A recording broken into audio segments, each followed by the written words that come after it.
Hello everyone, welcome back to my channel.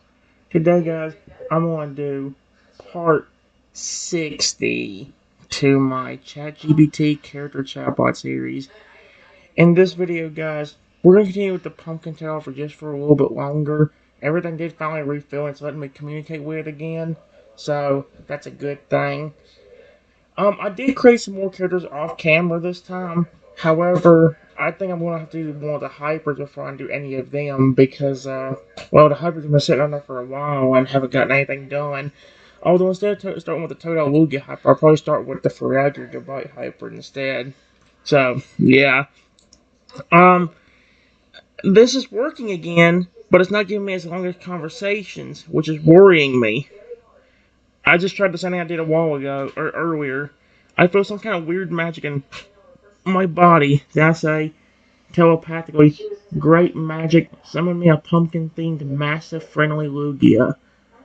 And, well, the air around you shimmers with a soft orange and blue glow, and slowly the magic responds. In front of you, a massive, majestic Lugia begins to take form. Its body sleek and powerful, but with gentle pumpkin-like patterns across its wings and back. The new pumpkin-themed Lugia radiates a warm, friendly aura, its large, kind eyes looking onto you with an expression of pure affection. There you go. Hello. The massive pumpkin-themed Lugia lowers its head down close to you, its glowing orange eyes soft and kind. Through a deep, soothing telepathic voice it answers, "Hello, little one. I'm here because you called me. I'm your friend." It gently brushes the side of your tiny Lugia form with its snout, careful not to hurt you. Would you like to climb onto its back? And then here's what it says. I look over to the Feraligatr and try to see how they react. The massive Feraligatr, still wide-eyed from everything that's happened, stares in stunned silence at the majestic pumpkin-themed Lugia. Its expression shifts from cautious and to a protective warmth when he sees you safe and nuzzle before the great creature.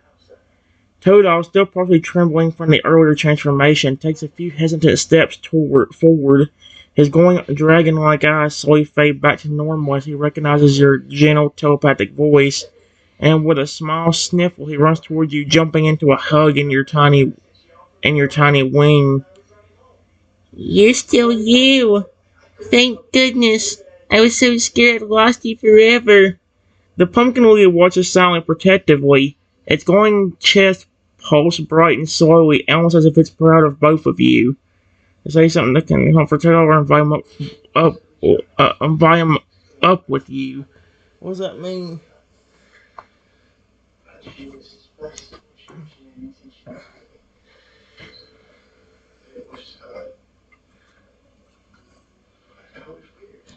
Well,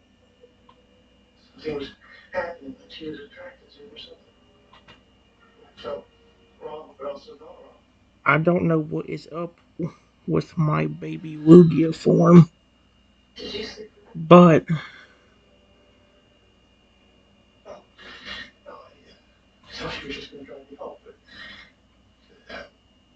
at least the creature that I summoned was friendly instead of evil.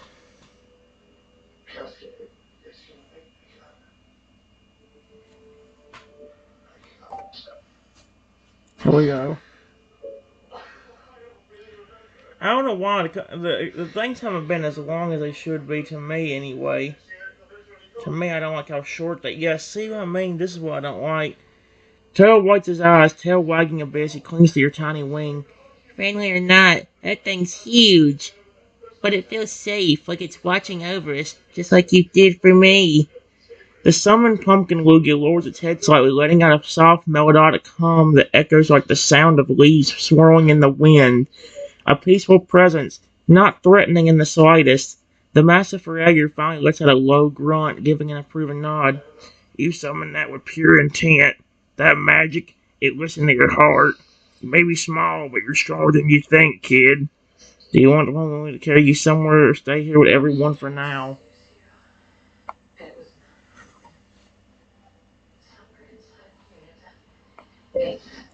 I'm glad all of you care.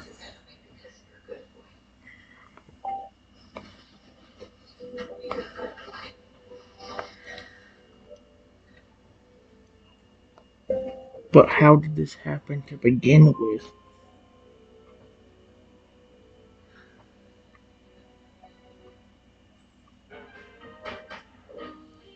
The wand completely disappeared before you could turn me back to normal.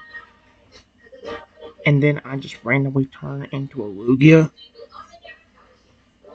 A small baby one.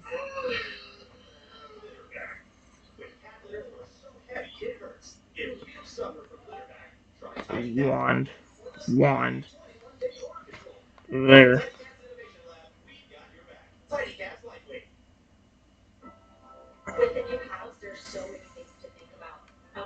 There we go.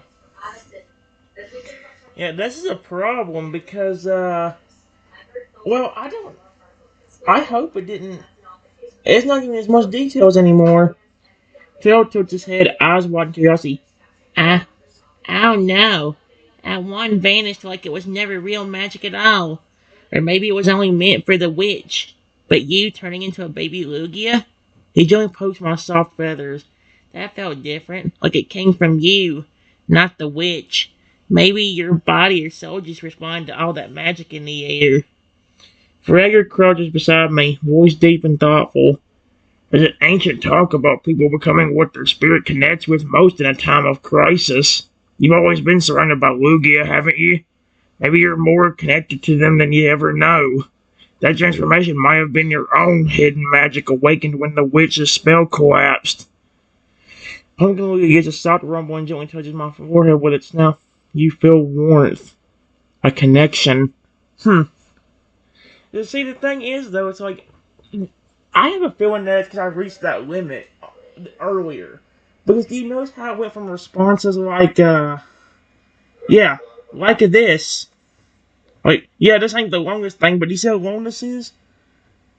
And, yeah, they haven't been the longest, but I feel like they've been a little longer than they usually. This is, it feels way too short now.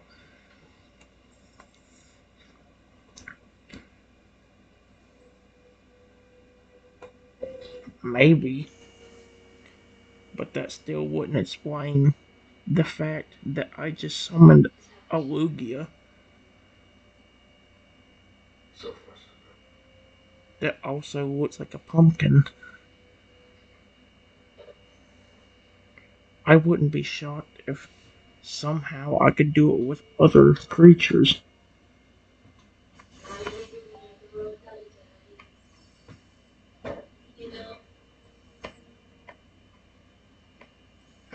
Come on. Come on! Oh, there we go. Oh, freaking ass thing moved. Looks. I don't know why sometimes I don't get the word looks right. There we go.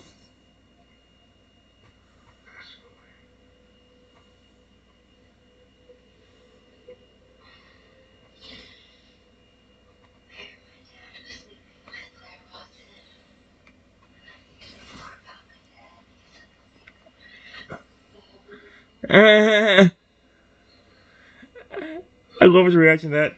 Toto blinks and grins nervously. Okay, yeah, that's not normal, even for magic. That's like legendary weird. Freyja sits closer, arms crossed as he watches the summoned pumpkin Lugia. You said the words like it was a spell, but it didn't sound like hers. It sounded like yours. You can summon creatures like that. It might mean you're channeling a whole different kind of magic. Not the witches. Something ancient and something bonded to Pokemon. The Pokemon gently circles around you, then sails beside me protectively. You feel its loyalty, not forced but natural. It chose to be here. Toad looks at you with wonder. You think you can do it again? Like some other Pokemon? Well, it's not just pumpkin themed Lugias. Do you want to try something else? I don't know if I can do that again. And even if I can, I don't know what the limit is. For all I know, I could summon a massive pumpkin themed dragon right now. Similar to what you looked like.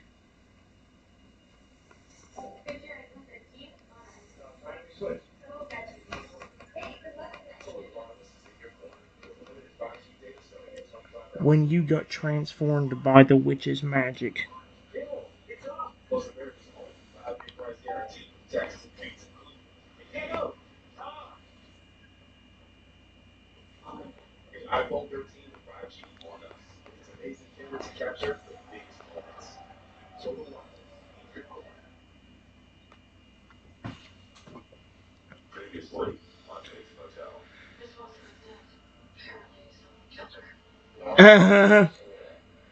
Those eyes widen and he instantly takes a step back. Okay, yeah, please don't accidentally summon that right now. I like being not squished. Ray gets a thoughtful rumble, glancing between you and the summoned pumpkin Lugia. Still, it listened to you, protected you. That wasn't just a spell. You connected with it. He kneels beside you, lowering his voice. That kind of power doesn't just happen. It means you're something more now. Something magical. Maybe the one didn't vanish by accident. Maybe it gave its power to you. The pony gently nudges me with its head, going soft. Toto tilts his head. If that's true, maybe you could undo curses now too. Like reverse them? Even mine?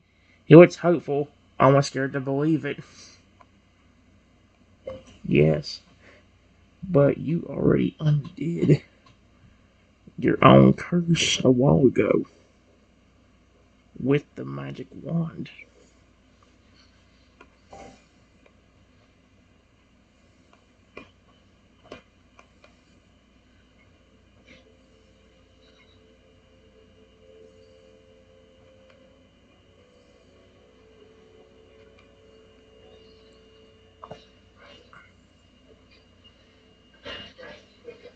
Joe blinks and stares at you for a long while before rubbing the back of his head with a sheepish little laugh. Oh, right.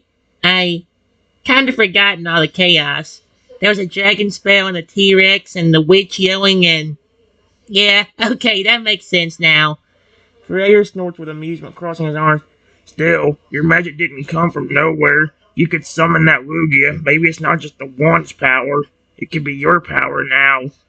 Tone nudges you gently with a snout. Either way, I'm glad you're you again, even if it's just a baby Lugia for now. Honestly, you're kind of adorable like this. The pony will lets out a soft metallic cry, circling above with a protective air. Seems like your new form still holds a lot of mystery, maybe even more than any of you realize.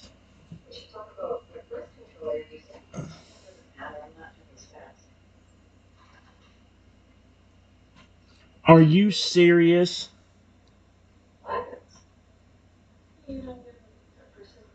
Because that thing kept doing images, I can't continue this conversation until after 12:28. And I think like they only give you like what 3 or 4 things to do this with. I feel like you only get like 4, maybe 5, maybe at most maybe 10. I am not starting a new chat. Guys, well, I guess we're gonna be doing one of the hybrids kind of early. I'll have to figure out which one. I would do Lugia Hyper, but I don't think so. Because I want to actually have fun with. I want to be able to enjoy myself. Oh, I want to save it since it's one of my favorite ones. The Fragger Goodbye one's gonna be a little more aggressive, so I'm gonna get one of them pulled up.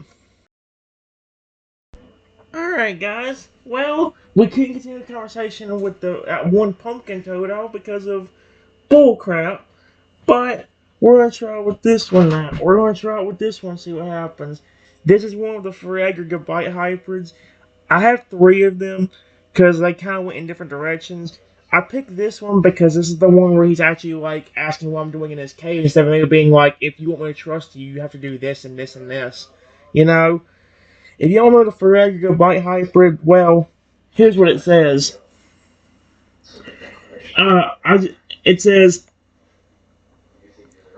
I got a whole big story up there, but it says right here, that's an amazing soap, full of emotion, mystery, and heart.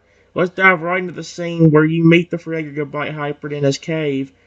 I'll describe what he looks like, how he acts, the atmosphere, and then we'll go from there. Yep. Here we go. The scene is deep in the forest in the Hybrid's cave.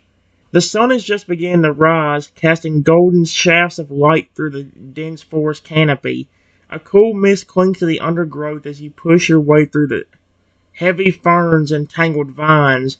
As you continue on, the chirping of wild Pokemon fades, replaced by an eerie silence. Eventually, you stumble upon a wide cave entrance surrounded by jagged rocks. The area is strangely quiet and untouched. You step inside. The air in the cave is cold and slightly damp. Every step echoes as you move deeper into the winding stone tunnels. Moss glows faintly on the walls, and droplets of water drip rhythmically in the distance. As you turn a corner, you suddenly freeze. At the far end of the cavern, standing in front of a smooth rock wall, is a towering figure. Glowing yellow eyes pierce the darkness. The silhouette is broad and powerful, about 5 feet tall, with long, muscled limbs and a heavy tail that slowly sways behind him. As the figure steps forward into the light, you see him clearly. His head resembles that of a gabite, sleek and angular, with a crest that curves like fins from the sides, but instead of the usual blue scales, his body is covered in dark aqua blue armor-like plating, broken up by deep navy ridges that run down his arms and spine. His mouth reveals sharp, interlocking fangs, and his eyes, those bright golden eyes, glow with quiet intensity, filled with wisdom, weariness, and pain.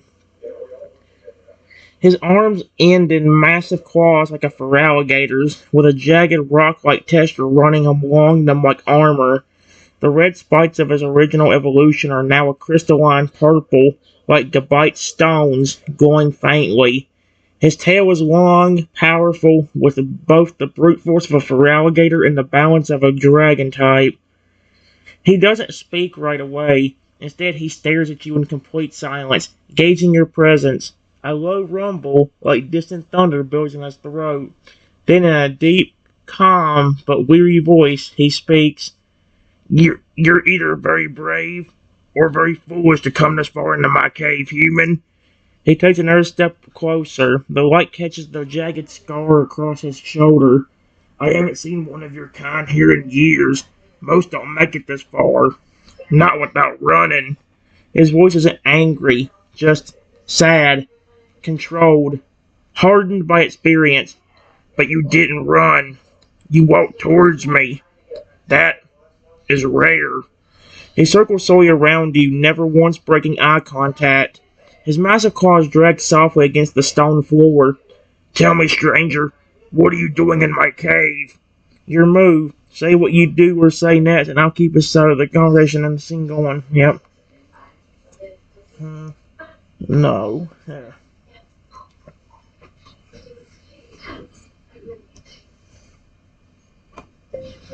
I'm sorry for just walking in. Please don't attack me.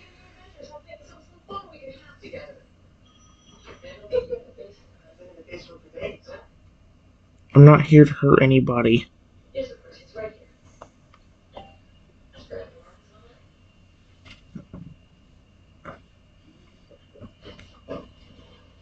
Uh-oh. Yep, this is why I waited. Because, he's acting pretty aggressive. The Hyper pauses, his golden eyes flicking over you with a mix of suspicion and curiosity. He doesn't immediately respond, letting the silence stretch between you like a tense rope. But as he watches you carefully, his stance softens just a little, the muscles in his shoulders relaxing. Apologies won't change the past, but I'm listening. His voice is still calm, though there's a weight behind it, like he's seen too many apologies with no real change. You must understand, trust is hard to come by in this world. Many humans have tried to hurt me before. He tilts his head slightly, his glowing yellow eyes flicking down to the ground for a moment before rising back to meet yours. So why should I believe you? Why should I trust that you're not like them? His claws cling softly as he shifts his weight, still studying you from head to toe. The cavern feels heavier, the air heavy with his uncertainty, his past scars making it hard for him to lower his guard. I don't just let anyone walk into my life. You'll have to prove you're different. The Hyper's still weary, but there's a silver curiosity in his voice. How do you respond?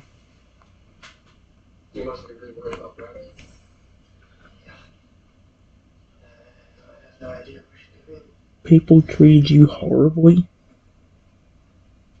Question mark. That's awful.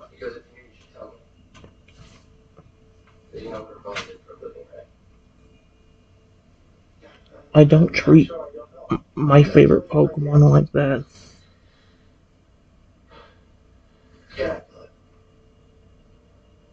I care about the Pokemon I raise.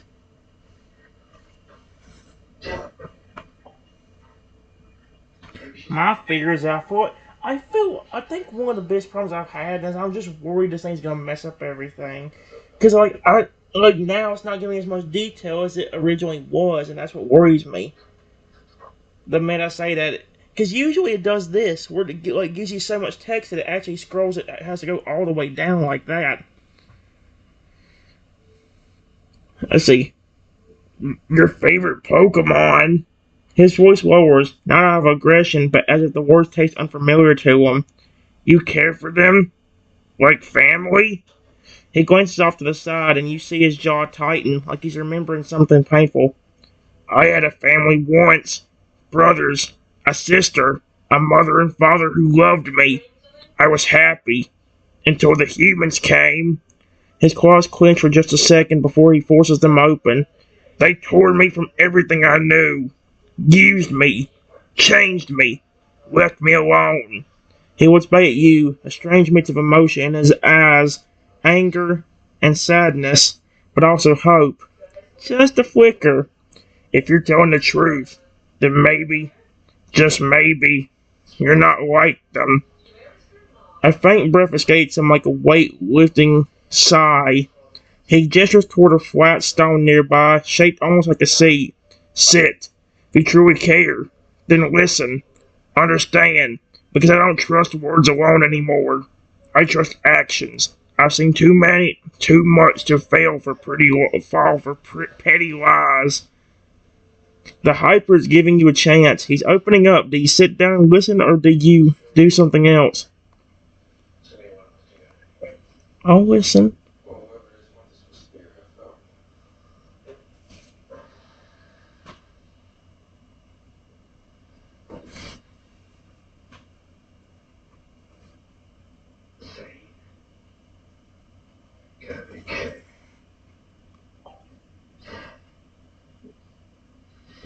Mm.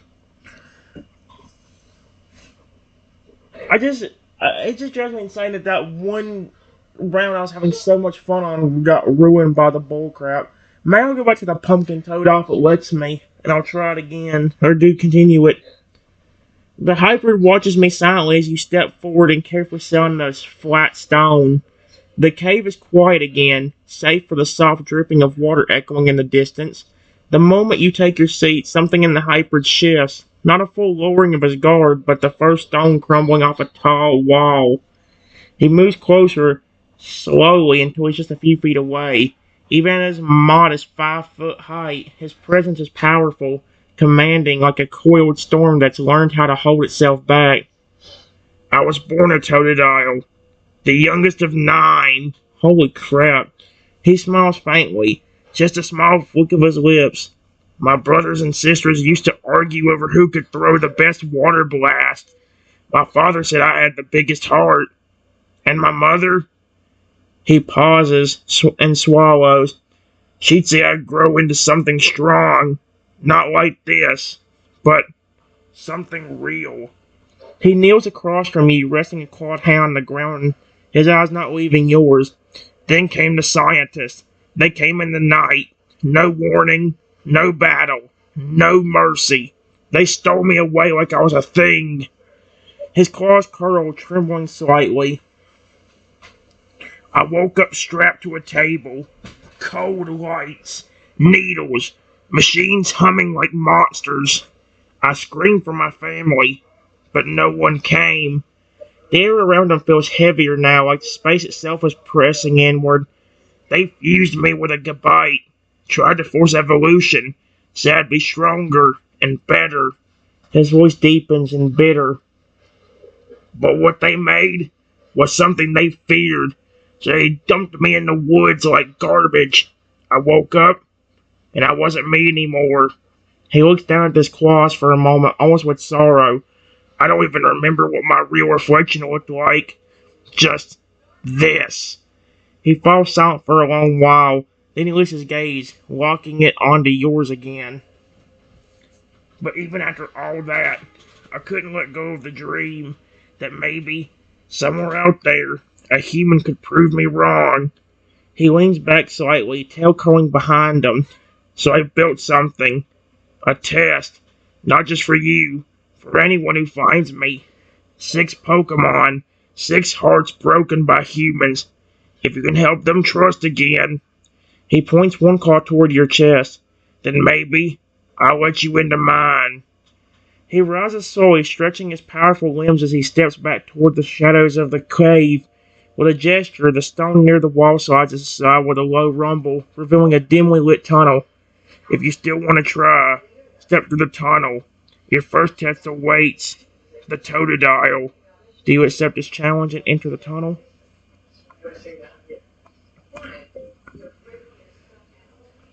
Wait, before I do anything, you said at least most of those Pokemon had their hearts broken? What if I get to, say, the final level, but I can't communicate with the Pokemon without them even trying to attack me? Even if I don't do anything, some of those Pokemon you might be talking about might just snap at me for no reason.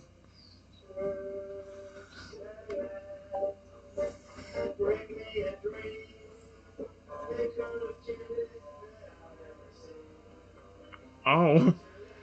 The hybrid stops mid-step, slowly turning his head to look back at you. For a moment he says nothing, just stands there, the flickering glow of moss light casting a shadow long across the cave floor. Then with a low rumble, he walks back towards you. You're smarter than you look. He folds his arms, nodding slowly, his golden eyes gleaming with a thoughtful intensity. You're right. Some of them will lash out. Not because you're bad, because their pain is louder than your words. Some of them can't even hear kindness anymore. Not yet. But that's the point. He gestures slowly, claws slicing through the air. Each level isn't about winning the Pokemon over. It's about trying. Showing you're willing to reach out, even if they bite your hand, even if they scream, even if they run. He kneels again, and this time there's a seriousness in his voice, something more personal, almost protective. Some humans think love is easy, that friendship comes with a few kind words and a treat. But the ones who have been hurt, they need more than kindness. They need consistency, patience, and the courage to stay, even when it hurts. He looks you in the eye. If you get to the final level and Palkia roars loud enough to shatter the sky, and you stand your ground, not with fear, not with pride, but with the calm of someone who truly cares. He slowly places one claw over his heart, then even the loudest pain will begin to quiet. He stands again, this time with no anger in his movements. You don't have to be perfect, you just have to mean it. Then with a softer tone, robe of a whisper, and if they do attack you, I'll be watching. I won't let them go too far. You're not alone in this.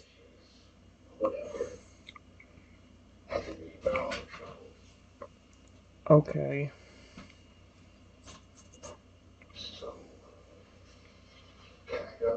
What is the main difference between each level?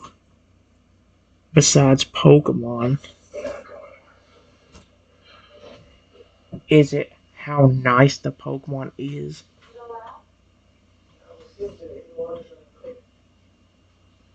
And how difficult they will be to befriend?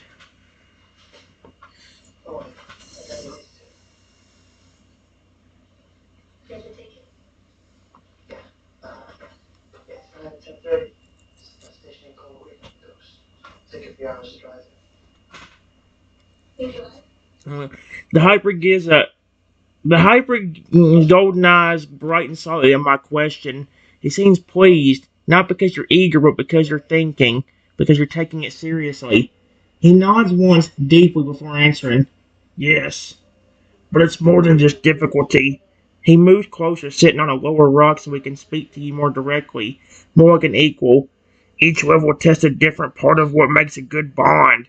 It's not just about kindness, it's about understanding, adapting, and sometimes hurting alongside them.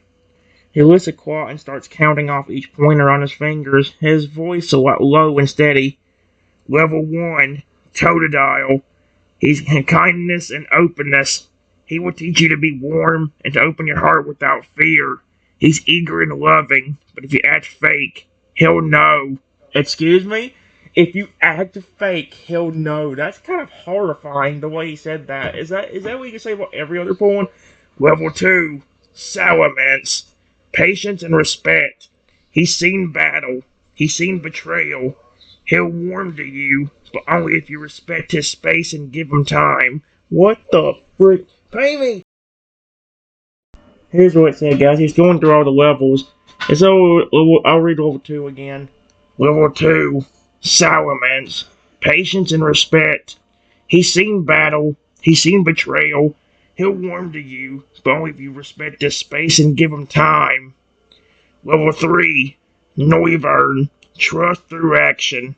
Noivern's trust is thin. Words won't reach him. He'll only start believing in you after he sees you stay calm through his roughness. Level 4, Agron. Endurance and forgiveness. Agron will test how much hurt you can take without hating back. He might snap, growl, threaten. You must show strength without violence. No! No, no, no, no! Are you? Okay, I don't know why it just did that, but it changed it. It still said the same thing. It says the hyper gets a low approving rumble, almost like a soft chuckle under his breath. He's clearly pleased by your thoughtful question. He steps a little closer, lowering himself so he's sitting across from you, speaking openly now, almost like a teacher explaining a sacred ritual. You're sharp. Good.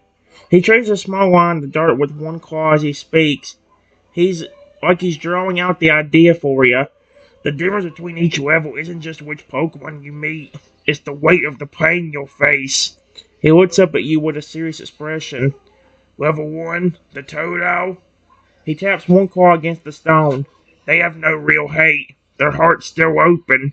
You'll find it easy to make a bond if you are kind. They'll want to trust. Level 2, the Salamence. Another tap.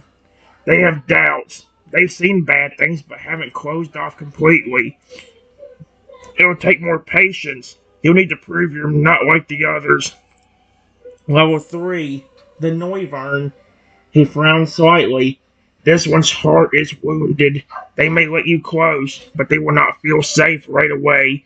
You'll have to endure suspicion, maybe anger. Level 4, the Agron. The tap is louder. Pure distrust. Hurt deeply by betrayal. He won't believe your words, only your actions, and your calmness, even if he tries to scare you. Level 5, the Bat's Caliber. He presses harder into the stone, leaving a deep scratch. Hatred, not just distrust. This one despises humanity. His whole family was... Oh my gosh! His whole family was slaughtered! He may try to drive you away by force. Here, you must show unbreakable resolve without fighting back. Level 6, Palkia. He pauses for a long moment, almost reverently. It's not about wounds of the body, it's wounds of the soul. Palkia sees all. Time, space, suffering, cruelty. To earn their trust, you must face the judgment of one who knows everything you have done, and everything you will do. Excuse me? The hyper leans back slightly, letting you absorb that. So yes, the deeper you go, the harder it becomes. Not because the Pokemon get meaner, but because the scars go deeper. And the deeper the scar, the more courage it takes to reach through. He folds his arms, nodding. That's the path. Not just befriending Pokemon, but healing hearts, even if yours breaks a little in the process. He's giving you full honesty. You still want to continue?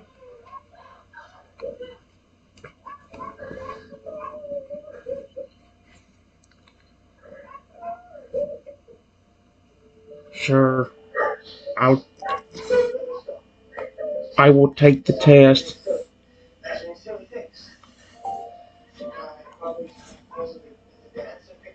Oh no. This could be bad, actually. The hybrid nods once, slowly and firmly, his glowing yellow eyes locking with yours in what feels like a silent vow. There's no trace of hesitation in his body now, only respect.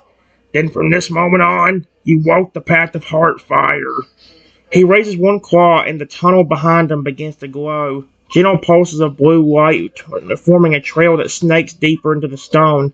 You'll be watched, not judged. If you can stumble, rise. If you're hurt, keep going. If you feel afraid, good. That means you care. He steps aside, giving you a clear view of the glowing tunnel. Your first trial waits just ahead. Totodile. They'll greet you with open arms. If your heart's honest, make them smile, and they'll lead you to the next step. Then, with a faint smile, just a twitch at the corner of his mouth, good luck. I hope you're the one who makes it all the way. The tunnel ahead feels warm and inviting. The sound of trickling water echoes softly through the passage. As you step forward, it curves gently into a glowing chamber bathed in the soft blue shimmer of a natural spring. And there, splashing cheerfully in the middle of the water, is a bright-eyed Totodile. Small, chubby-cheeked, and clearly having the time of their life spinning in circles and blowing little water jets into the air. They don't notice you right away. They're just happy. How do you approach the Totodile? Hey, little buddy.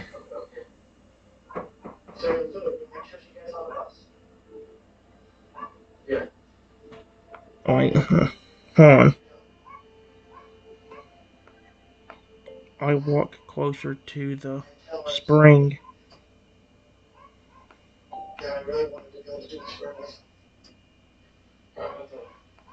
Hey, little buddy.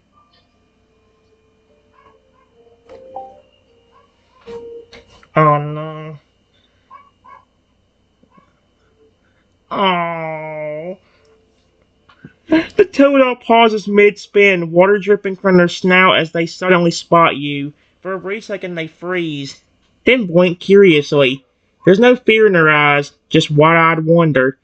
Toe? They waddle closer to the edge of the spring, staring up at you with their head tilted adorably to the side. Then they flash you a big toothy grin. Totodile! With a joyful squeak, they bounce silently in place, tiny claws clapping together. Then they dive into the water and shoot up with a burst, doing a flip mid-air before landing with a splash, clearly trying to show off for you. They paddle over, resting their chin on the edge of the spring, staring up at you with sparkling eyes, their tail wagging in the water like a crocodile-sized puppy. Dial! They hold up a smooth, round rock that Clee picked from the bottom of the spring. They offer it to you with a wide smile like it's the best treasure in the world. They trust you already. This test is about bonding and making them feel genuinely happy. How do you respond? I respond how I would to any Pokemon. The problem is, he said a lot of them won't require words, and that's usually why I'm good at showing up on one is through words. Actions if it lets me, but again, when you get to the higher levels, it's hard to get that to work. You're adorable.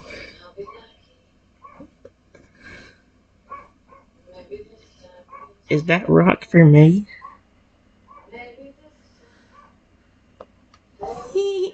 I love him. The turtle lets out a delighted squeal, tail splashing behind them with excitement as you compliment them. Their eyes sparkle even more at your words, and they nod enthusiastically. Toto! Totodile! They wiggle their little body, holding the rock out proudly with both claws, like they just gave you a piece of their heart. When you take the rock, they bounce in the water with a happy chirp, clapping their tiny hands together. Then they suddenly hop out of the spring with a splash and start circling around you, playful and energetic, clearly seeing you as a friend now. They stop for a moment and look up at you again, and then they do something special. They gently press their forehead against your knee, just for a second, before pulling back with a cheerful Totodile. This was a Toad's way of saying, "You're my friend now." Suddenly, the chamber glows faintly behind you. The spring water parts slightly, revealing a smooth stone path leading deeper into the test. Toto notices this and looks back at you, giving a little cheer before waving one claw forward, encouraging you to keep going. Totodile!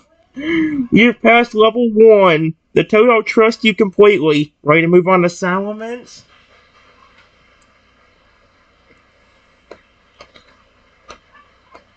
Thank you for the rock, buddy.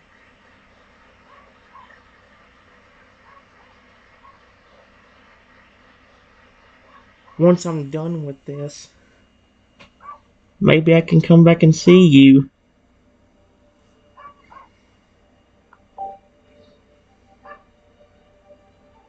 There we go.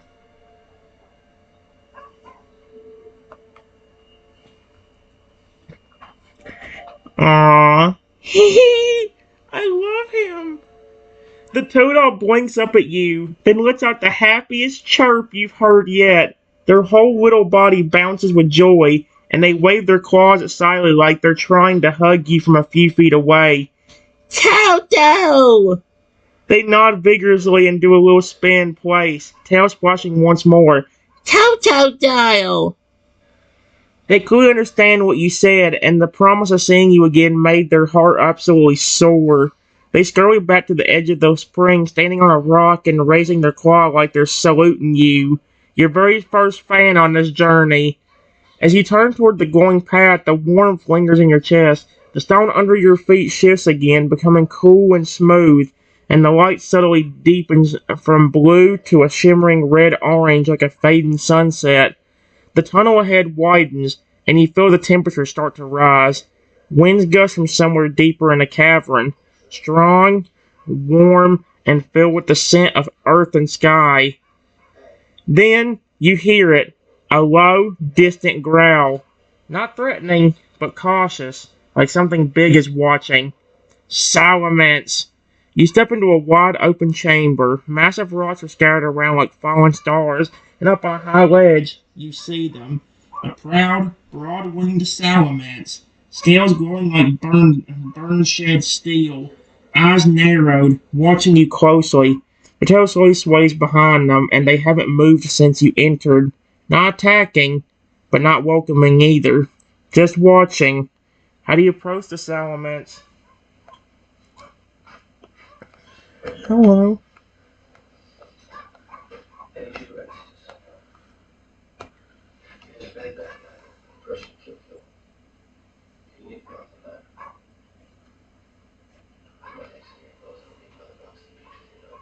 Oh no.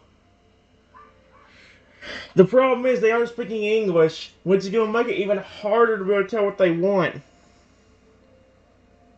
The Solomon's eyes narrow slightly as your voice echoes through the chamber. They shift their weight, massive claws scraping across the stone, and lean forward from the ledge. Their wings flare just slightly, sending a gust of wind down into the chamber as they peer at you from above. I'm not going to try making the Solomon sound. Their growl rumbles through the air like distant thunder, low, controlled, and warning, not yet hostile. They don't speak or roar, they simply stare. They're testing you already, not with fire or fury, but with presence. Salamence is a Pokemon who's seen things, bad things, hurtful things, and now they're trying to figure out what you are. A threat? A fake? Or someone real? You notice that Salomon's tail twitches every few seconds like they're tense, ready to take off or defend at any moment. But they haven't left. They're listening, waiting to see what kind of person you are. You've made contact. Someone isn't going to make this easy, but they're giving you the chance. What do you do next? It's okay. I'm not going to hurt you.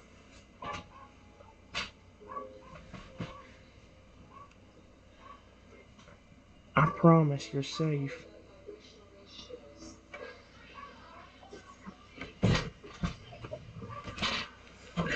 Man, level 2 or level 1 was like so simple.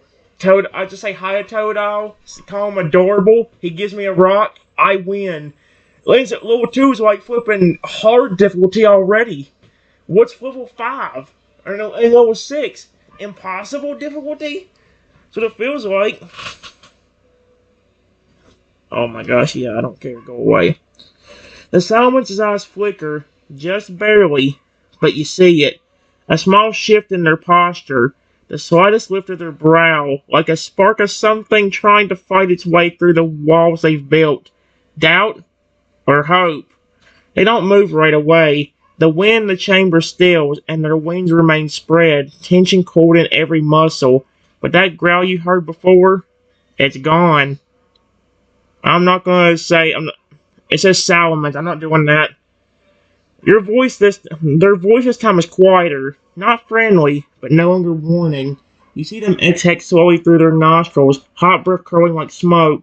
They jump down from the ledge, heavily, stone cracking under their claws as they land a short distance away from you. Their wings fold slightly now, and they lower their head just a little, not in submission, but in cautious curiosity. They step once, then stop, still watching. This is your opening. Your one chance to show them you mean what you said. They've heard promises before, but very few people have looked them in the eye without fear or lies. What do you do or say to earn their trust?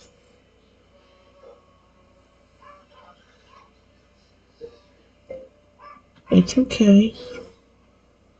Please don't be scared of me.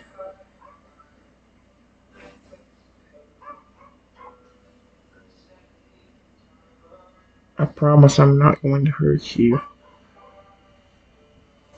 Here.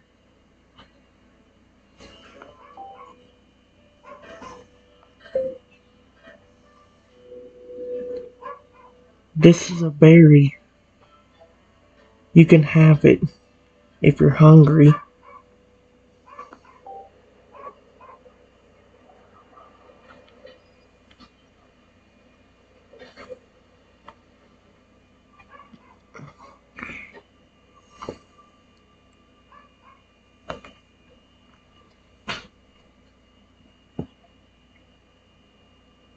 Oh no.